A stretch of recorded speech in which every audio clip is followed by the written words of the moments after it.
live webinar, Skype for Business Auto-Attendant IVR. Neil Butler, our Director of Sales Engineering, will be presenting today. And before we turn the presentation over to Neil, I'll just let you know that we do have the slides available for download. Those are in the handouts area. And along with that, we will send an email once we conclude with those attached so that you can access them. And we are recording, so you'll be able to access that if you get interrupted or if you need to forward the information to a coworker who couldn't make it. And of course, if you've joined us before, you know that we have plenty of time for Q&A at the end, and you're welcome to type your questions in at any time. You can find the question box towards the bottom right corner. Use the orange arrow in the upper corner if that's minimized, and we'll look forward to answering those questions once Neil wraps up with the slides. So with that, I will turn it over to Neil. Thank you very much, Ann, and welcome everyone. I'd also like to thank you for attending. This is going to be one of those interesting sessions where we're going to be talking about some of this technology that's bridging sort of the past into the future. And it is called Skype for Business Automated Attendant / IVR, but it's those terms mean something a little bit different now than they used to. And we're going to talk about incoming call handling as kind of a concept and why that's changed and what we can do with it. And we're focusing on doing that in the Skype for Business environment. When we talk to people about our products, some of you probably know we're not like a household name. We've been around a long time. We're very successful at this, and we have lots of systems installed, lots of users. But there's really not much at an enterprise site that has our name on it, so we don't get constant reinforcement of our brand name. That being said, we've been doing it long enough where within the industry, we're known as a best-of-breed solution for a lot of different kinds of solutions. And we're just going to focus on a narrow group of those today. But as most of you probably know, we have an ongoing series of these webinars that will talk about some of the other functions as well. If you look at providing unified communications in an enterprise, it's not a simple list of things you need to look at, because enterprise, I think we actually have one of our slides that says enterprises are complex, which is really an understatement. But within them, what we found in terms of messaging and call management, we'll kind of focus on that slightly narrower group today. There's really three different things going on where you can make an enterprise more successful by focusing on those areas. Individual workers is probably the one that gets the most attention today, and not just because they're individual workers, but because they're mobile. Mobility is a massive focus in unified communications, and that's because it's a constantly moving target, and it's an area where productivity can be greatly impacted by the right set of tools. We'll look a little bit at that, but honestly, that's not really the focus of what we're going to do. Far other end of the slide, businesses, the core communications in an enterprise, that's sort of the, for this presentation, that's sort of the automated attendant piece that we're going to talk about. And in the middle, there's this new group that's teams or collaboration or work sharing or whatever phrase you want to use for it these days. We'll talk a little bit about that as well. That used to be very simple. Now that's gotten very complex as well. So whenever we look at a solution, we tend to look at it in those categories, and we understand whatever we deliver needs to be able to tailor the way the system works for those three different functions. And then on top of that, you also need to look at a number of things when you're delivering solutions having to do what's in the enterprise and where the enterprise is going. Certainly, today we'd like to, have customers buy our product, and that means we have to meet their very, very current needs, which a good part of them is replacing some mission-critical applications that are going out of sale, out of support. So we always have a little bit of focus on not only building the new solutions people want, but making a bridge from the old solutions to the new solutions in such a way that no feature get left behind, and such that the transition doesn't really have a negative impact on the productivity within a company. So meeting those legacy requirements is something we do very well. We're recognized as the leading voicemail replacement system out there. But at the same time, we have to be looking forward to the UC trends, and that's a key area for what we're covering today.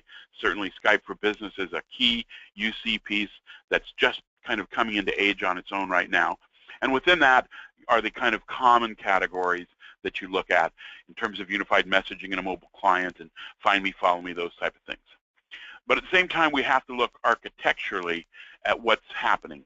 So somebody might be looking for Skype for Business today on site, but they know within a year or so they want to look at moving that out into the cloud. So there's the entire piece of infrastructure that you need to lay over the top of this. And we keep our eye on all three of these areas, and certainly the pieces we're going to talk about today, that is true. We're very lucky as we look at having to meet all these different architectural pieces, in that the architecture of our product from day one, we were created by a set of people from the IT department. So they build a real true IT application architecture, a three-tier architecture, which is different than what most of the voice people did in the early days.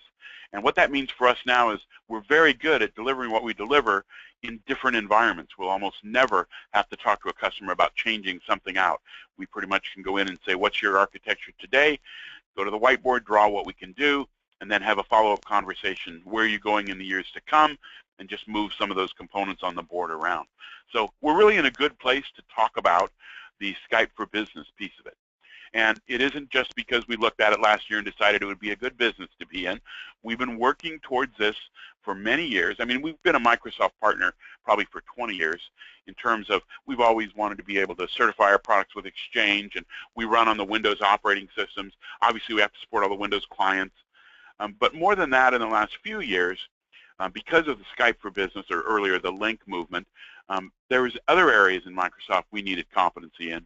And so we've done what we need to get that. We're one of the few partners out there that is certified both in communications and messaging competencies. There's very few of us out there, and that's because we're in a very interesting niche that spans both of those areas. So when the time comes to talk to customers about Skype for Business, we're in sort of a unique position in the industry. And we have been having these conversations. Maybe 5 years ago, Skype, Link back then, started kind of popping up in discussions, mostly as a future, mostly as a, oh, my Microsoft rep told me about this, I'm kind of interested in hearing about it. But we really needed competency from then going forward, and we went out and did what we needed to do. And as we talk to customers, and this certainly holds true today, it's amazing how many enterprise customers have either started the move or evaluating the move to Skype for Business. Now, that might not be the complete product suite yet, but in terms of the numbers of people who are running Skype or Link still out there, it's very, very large. And when you take a customer like that and they say, yes, we are looking at moving forward into the Skype for Business telephony component or the voice component, the conversations change a bit. They're a little more leery about that. So we see more people talking about sort of dabbing their toe in the water. Very few want to rip out their infrastructure and go to Skype, even though some of them see the value in that. It's a risky thing they feel to do. So instead, they'll look at a new branch office that's opening up and start kind of a trial project there, or a department, or maybe put a group of users on the system to test it. So what's happening out there is this movement to Skype is somewhat fractured, and that's causing problems. That's creating a lot of little technology islands. And one of the great things about our approach to how we do this, because of our history and because of the way our platform works, we're very easily able to support an environment where Skype starts to get deployed partially. So you don't have to put separate systems in at every location. You can actually tie all the locations together using a single CX-E system. And that includes the traditional, older, perhaps TDM integrations, the traditional newer IP voice integrations, and of course Skype for Business. And that would include both Skype for Business as an enterprise deployment, or Skype for Business in the cloud as a hybrid deployment. From our point of view, we're able to support all of that architecture. And eventually most customers that we talk to that are looking at Skype have it in their heads that they will go to a full deployment of Skype eventually. And it's very easy for us to be the migration entry point, where with very little disruption to business, you can perhaps replace that at that one location. You're going to go ahead and get rid of that old PBX and go to Skype, and get rid of that old voicemail, and you can start with our call processing system and then move forward on it. This is sort of our generic picture. We're unique in the industry in that we've developed an integration into Skype for Business that allows us to serve as the integrated call processing and messaging system, as opposed to having to use Exchange UM. Exchange UM is the only other option for messaging that's integrated. So if somebody's going to go down the Skype as a phone system road, and they're going to do it on an enterprise, they basically have two choices, and that's Exchange UM, and the other piece would be using us to replace Exchange UM. We don't replace Exchange, just the unified messaging piece of it. And by having a trusted application, we're actually able to do that where no one else can. So things like forwarding busy Skype calls straight into a mailbox, those type of things, that's unique to us in terms of as a third-party product. Now this picture isn't accurate if you're using Skype in the cloud, if you're using Skype for Business in the cloud. Although it's sort of accurate, we still can use our same integration and have the same CX-E system connect, but there'd be some components on the enterprise piece, some gateway components on the enterprise piece, and then the rest of it would be up in the cloud. But from the functionality point of view we are going to talk about, it all works the same. So whether you're going to be a hybrid Skype user or a full enterprise Skype user, you're going to be able to take advantage of the things that we're going to talk about. Now, while the presentation is called Automated Attendant, that's a kind of nice catch-all term, but if you think about Automated Attendant started as with one function, and that was to take some of the workload off of an attendant so that we could run it into the machine and ask the person either the name of the person they're looking for or the extension number, and we could transfer that call. And back when we did that, that was what calls were. Calls into the business, came into an attendant, got transferred to a desk phone. It was a very simple world back then. Now when we talk about Automated Attendant, it's much more complex than that. It isn't just transferring to a single extension, or maybe not even an extension at all. And it's more about call completion, and call completion has all those elements we looked at the beginning in terms of there's different elements for mobility, for work groups, and for general enterprise. So when we start talking about being an automated attendant with Skype, what we really mean is deploying a very complex and feature-rich method of completing calls. You know, we've been known for years as a messaging company, and we're happy with that, you know, known as the best UM company. That's all great stuff. But we certainly understand it would always be better to complete a call the first time as compared to taking a message. So what we offer that's different is a very full-featured call completion engine that works with Skype that does far more than anyone else can do. So if we start with Automated Attendant, we certainly can replace the Automated Attendant from Exchange UM and solve a lot of the problems that it has. And remember Skype for Business, even from if you go back from when it was Link and Office Communications and even Live Communication Server, it's still a relatively new product in the market, and it really isn't very feature-rich from a telephony point of view. Yes, it has an automated attendant, it has a speech automated attendant, but it doesn't really do much. And that can be problematic. If you're replacing a traditional system, you may well have some business process wove through the front end piece that's taking advantage of functions on your old legacy system that simply isn't on Exchange UM. Now you're not going to find that if you use us because we have all that functionality. And if you look at the newer functionalities like speech, our speech product's almost 15 years old. We've been in the enterprise. You know, we've got the battle scars to show as enterprise, you know, grew and changed what they needed. Our product is extremely feature-rich. So if you look at things like, in some of our enterprise deployments, we'll have components of a CX system in 4 cities spread across 3 time zones. That's not at all unusual in larger enterprises. And what that means is when you start talking about automated attendant, now there's extra challenges. You need to be able to partition the directories. If somebody speaks a name and they called in Chicago, probably you only want to look at the Chicago names.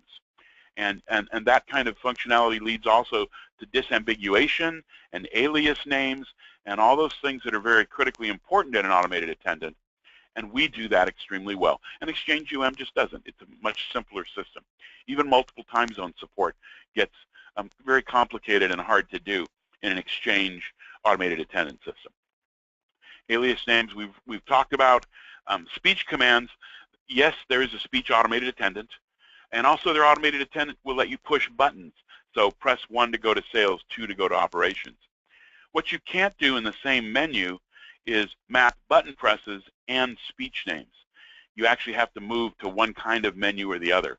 So the front end, when you try and do that functionality, is very awkward for users, as opposed to our front end, which is simply, we can do all of it in one menu. You simply map out what it is you really want to do.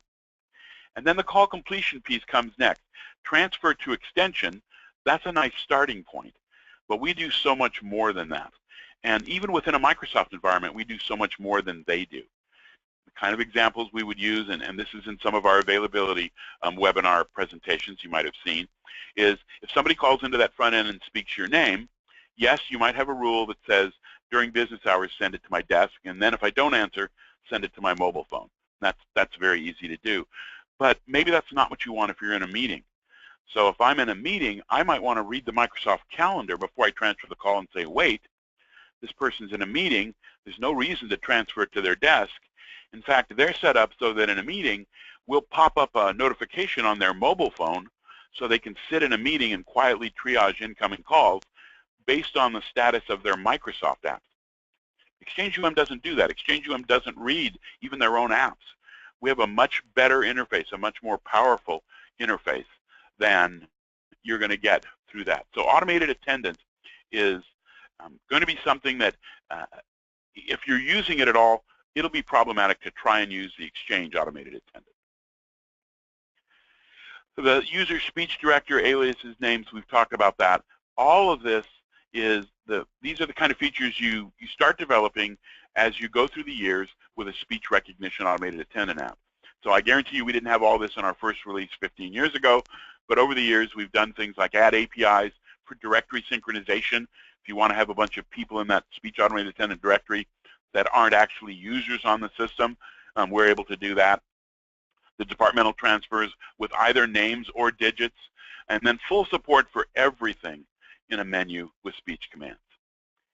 The devices piece is another area where people find Exchange to be a little limited. Now, the way Exchange works is, as a user, you have your link client, and that's your primary device. And if somebody calls in and asks for you, it's going to send that call to your primary device, to every primary device. So if you're sitting at your desk and you've got a PC on your desk and you've got Skype up, and you've got your mobile phone sitting there charging and it has Skype running, and you've got your iPad sitting there and it has Skype running, all of those are going to ring. As an exception, a second number, you can add one other number, and that's typically for most people their mobile phone, and that will ring as well. So you can have your link client ring and a mobile phone ring, but that's kind of the limit. And a lot of our enterprise users have multiple mobile devices. They have multiple office numbers. They work from a home office some days, from a physical office at the enterprise other days, and there's no flexibility with Skype to handle that. Skype basically is going to simply ring there, and you have no way to change how you're doing business based on your circumstances. And this is an area where we do things like, when we get ready to send you a call, then you might have a default rule that says send it to your desk. We can ping our mobile client and say, is he at home? Because if he's working from his home office, I'll have a separate rule where I'll send the call to his home number, his office number at home. And if he's not at home, maybe I'll send it directly to his mobile. So we have multiple devices with intelligence that goes far beyond what Exchange offers. And the other issue is what Exchange is going to do is it's going to ring everything you have all at once. So if you've got 2 or 3 Skype clients going in your mobile phone there, those are all going to ring. And there's a couple of issues there that can be very intrusive in a desk environment. That can just not really be what you're trying to get. What you'll find if you go to the Microsoft sites and you look that up, they'll say, oh, that's simple. You simply turn the ringers off, for the devices you don't want. So when you're sitting in your office, turn your link ringer off on your mobile phone, and then when you leave, remember to turn it back on. That's really not a very good solution. So what people find is the incoming call handling is just a little weak on that automated attendant in Exchange. And we have that full list with all that logic. So we're just a much more powerful solution.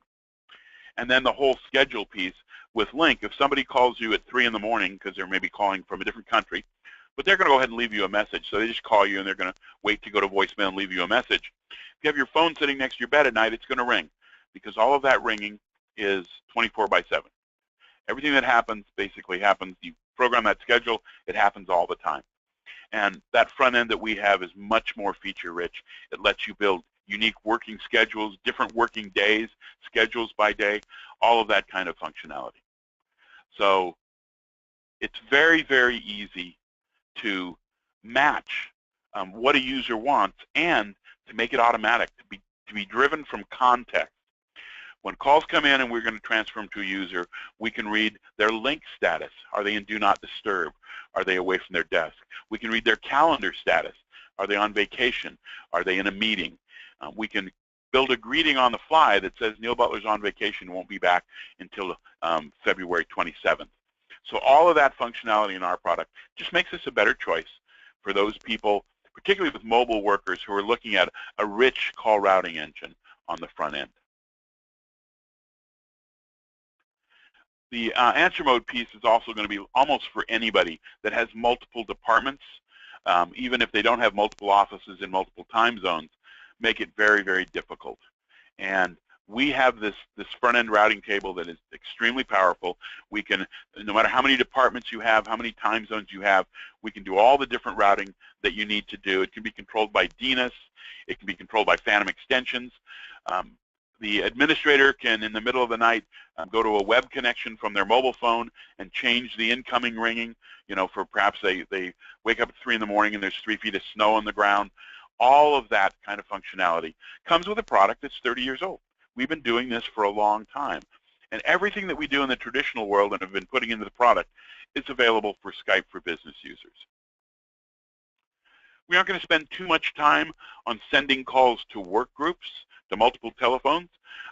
We have that webinar. I think that's listed for this schedule group of webinars that's coming up.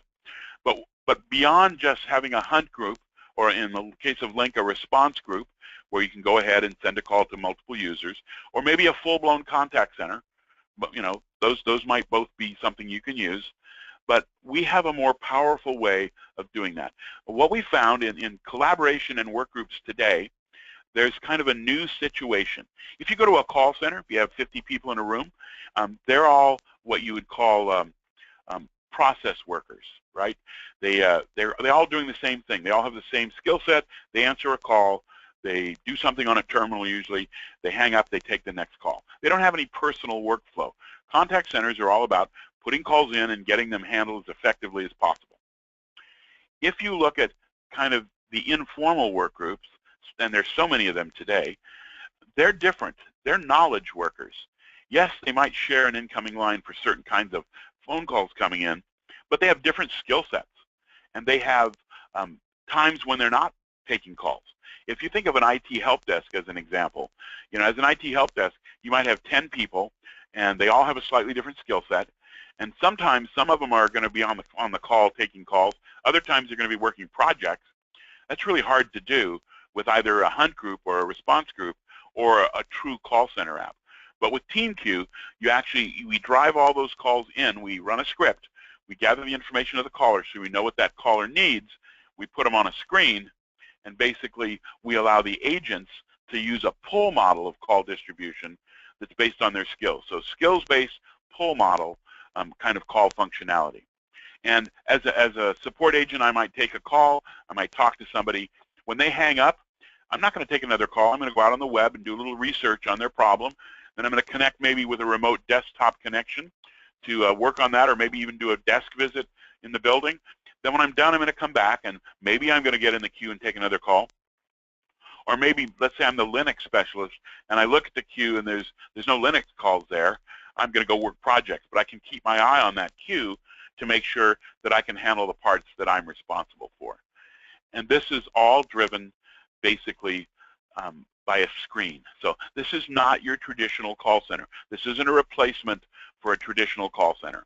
This is an informal work group call management tool for when you have people with different skill sets, and they also have they're knowledge workers, so they have their own workflow, their own personal workflow that it doesn't match for everybody. You can see with this screen, we can see who's calling, what they want, and we can see which agents are on, and it's a very powerful tool. And if you have an interest in this, we'll have another webinar on that shortly. If you're excuse me, if you're looking at call management, kind of the last piece we always throw on is, if I didn't describe what you need, let's talk, we'll build it for you. Inherent in the CX system is what we call UC Connect, which is an open development framework. And what that means is we can build any kind of call management applications that you can think of. UC Connect can do much more than that. It's a full custom application module. The applications are written in Visual Studio using whatever language you'd like, and they can answer calls, they can make calls, they can access any system databases and extract information from your SharePoint database, your SQL, or whatever you have. They can transfer calls based on that information. They can change our own system database based on that information. So it's a very powerful tool when people say, well, I have a different call flow. Like I have a call flow where a call comes in and I want to ring this person, and if they don't answer, I need to ring a different person, and if the second one doesn't answer, I need to take a message, and then I need to escalate that message to a hotline mailbox. I mean, anything you can describe in the way of call flow, we can build as a custom solution. And this isn't a new server. You know, one of the things about our product is you don't ever add servers for functionality. Everything we have will run on one server. Servers get added for resiliency, for scalability, for geographic consolidation, things like that.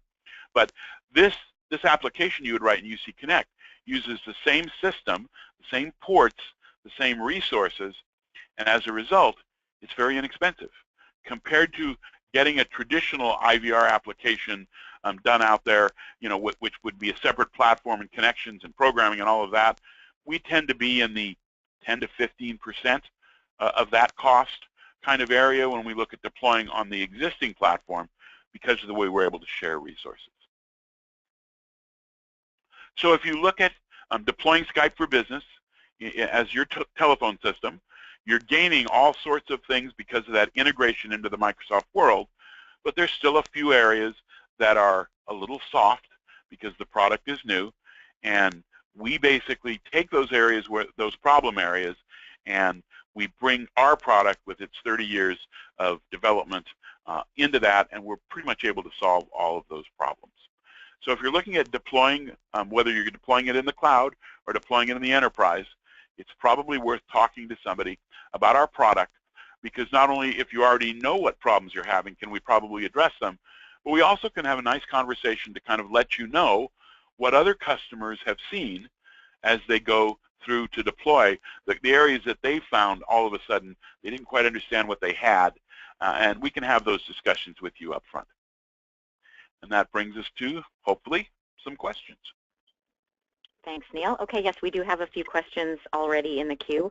Just as a reminder, if you're interested in putting in a question and you haven't already submitted, you can find the question box toward the bottom. If you have it minimized, though, use that orange arrow in the upper corner. And then once you expand that, you can see the question box toward the bottom. And also, I'll draw your attention to the handouts area. There's a place there where you can download these slides as well. So, Neil, the first question, so what is the size range that this scales up and down? So there's two answers there. There's the physical answer and the financial answer. In terms of our product, it's still sold by ports, by simultaneous voice connections, and we scale from 4 to 752, which makes us the largest system in the enterprise market. Now, financially, you have to look at smaller systems because of the way we get into the market with a server and all of this additional things. We may not be the most cost competitive in the 4-8 port range. But basically, if this is something you're really looking at deploying, things that you really need, I don't think you're going to have a problem with the scalability. Okay, another question. So how does the Auto-Attendant per location configure? Is this a different license per location? Now, the way we license this is primarily, as I said, by port. So let's say I buy 60 ports, and I want to put part of them in New York, part of them in Chicago, and part of them in Washington, D.C. I typically I have a number of ways. Architecture, we're very flexible. You might simply point, let's say you have 3 systems that are SIP capable. You might point all those to a central location. Or you might put a call server, one of our components, on each of those sites for reliability. Then if you lost your data network, everything would still keep on functioning. Pretty much the same. But given that, once you have those ports, where you move them to and how you use them, it's really programming. There's no costs per mailboxes, so it doesn't cost to have more subscribers added, more menus added, more answer modes added. None of that has any inherent cost in it at all. Okay, next question, 2-part question. What version of CX-E will integrate with Skype for Business? And then part 2 is, what is the minimum firmware release that this will fully integrate with? I don't understand the firmware.